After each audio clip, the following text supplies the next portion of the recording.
காதரை கூதரை அப்படின்னு சொன்னால் ஒழுக்கம் கெட்டவள் அப்படின்னு சொல்லி அர்த்தம். காது குத்துதல் அப்படின்னு சொன்னால் வஞ்சித்தல் அப்படின்னு அர்த்தம். காரிய பைத்தியம் அப்படின்னு சொன்னால் பயன் கருதி பித்தன் போல் நடிப்பது அப்படின்னு அர்த்தம்.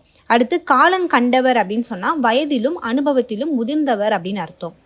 காலமல்லா காலம் அப்படின்னு சொன்னால் அகாலம் அப்படின்னு சொல்லி அர்த்தம். அடுத்து காலில் விழுதல் அப்படின்னு சொன்னால் மன்னிப்பு கேட்டல் அப்படின்னு அர்த்தம். காலோடி கையோடி அப்படின்னு சொன்னால் தொழிலற்று திரிபவன் அப்படின்னு அர்த்தம். காரு பாரு அப்படின்னு சொன்னால் கவனிப்பு அப்படின்னு அர்த்தம். காற்றாய் பறத்தல் அப்படின்னு சொன்னால் விரைவு சுறுசுறுப்பு அப்படின்னு அர்த்தம். அடுத்து கிடுகிடுத்தல் அப்படின்னு சொன்னால் நடுநடுங்குதல் அப்படின்னு சொல்லி அர்த்தம்.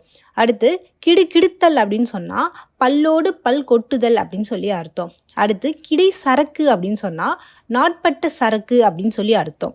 அடுத்து கிட்ட முட்டை அப்படின்னு சொன்னால் ஏறக்குறைய அப்படின்னு அர்த்தம். கிளப்பி விடுதல் அப்படின்னு சொன்னால் தூண்டி விடுதல்.